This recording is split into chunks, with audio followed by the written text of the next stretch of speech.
হস্তমৈথুনের ফলে আপনারা দেখবেন যে কয়েকটা জিনিস খুব ইয়ে হয়। এক নম্বর পয়েন্ট হচ্ছে মানে হস্তমৈথুনের কারণে মানুষ যখন হস্তমৈথুন করে সে চায় আমাকে কেউ না দেখুক, দ্রুত কাজ সেরে দ্রুত চলে আসতে চায়।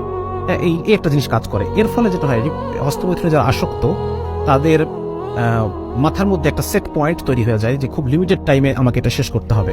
নিজের চেতনে বা অবচেতনে তাদের মাথার মধ্যে ওই টাইমটা ফিক্স হয়ে যায়, যার ইফেক্টটা পরবর্তীতে পড়বে তার ম্যারিড লাইফে।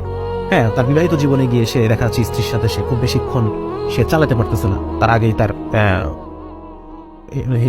Ends up very very rapidly, খুব অল্প সময়ের মধ্যে তার ক্ষমতা শেষ হয়ে যাচ্ছে। এটা মানে ওইটাই মানে যেহেতু তার ব্রেনে সেট পয়েন্টটা হয়ে গিয়েছে খুব ছোট্ট একটা সেট পয়েন্ট, সে দ্রুত শেষ করে দ্রুত চলে আসতে চাচ্ছে। এই সেট পয়েন্টটা পরবর্তীতে তার ম্যারিড লাইফে তার অবচেতনেই সে ওটা এর চেয়ে বেশি সে আর কন্টিনিউ করতে পারে না। তো যার কারণে এইটার একটা বড় প্রবলেম। আজকে আমরা এই ধরনের অনেক রোগী পাই, আমার ইনবক্সে এরকম প্রচুর সমস্যা আসে। আপনারা জানেন আমাদের